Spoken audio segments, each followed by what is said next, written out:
was asking, is it required for women when making wudu to wipe over their hair from front to the back, then back to front? It seems hard for women who have braids or long hair. We say that Allah subhanahu wa ta'ala said in verse number 6 of Surah Al-Ma'idah, وَامْسَحُوا بِرُؤُوسِكُمْ. The order of making wudu, washing the face and the hands, and then wiping over the heads. Based on that command, وَامْسَحُوا, then what's required is wiping, not washing. But the ba, which is بِرُؤُوسِكُمْ, some of the scholars understood it as with some, and some interpret it as the entire head. And that's why we find some madhahib say it will be sufficient to wipe over 1/4 of the head, that would be sufficient, or a part of it, or a few hairs. While we have the action of the Prophet ﷺ is the best means of explaining the meaning of the ayah. That the companions narrated that the Prophet ﷺ used to wipe over his entire head. And the method is as follows. So wiping over the entire head is a must.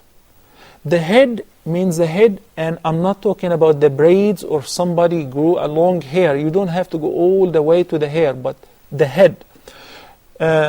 Abdullah ibn Zayd narrated, and the hadith is collected by Imam al-Bukhari or Muslim, that you've seen the Prophet ﷺ making wudu as follows. He would wipe with his hands over his head, front to back, then back to front, back and forth. Just once to the back, to the rear of his head, then once to the front by both of his hands. So this is how one should wipe over his head. What about the braids? That is explained in another hadith by Salama, may Allah be pleased with her.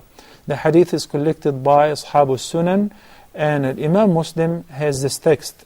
She said, Ya Rasulullah, sometimes I do my hair in braids.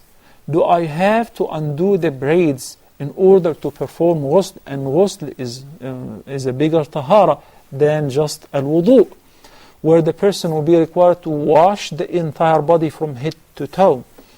He said, no, you don't have to undo the braids. It will be sufficient to take 3 hathayat, 3 handful of water, and pour them over your head, so that the water would reach the roots of the hair.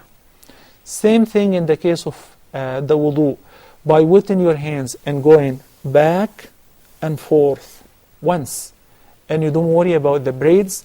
You don't have to undo them. If you have a long hair, you don't have to go all the way to the end of the length of the hair. Allah subhanahu wa ta'ala made the deen very easy, but we just need to understand how to fulfill what Allah commanded in the proper way, and we'll find it very, very affordable.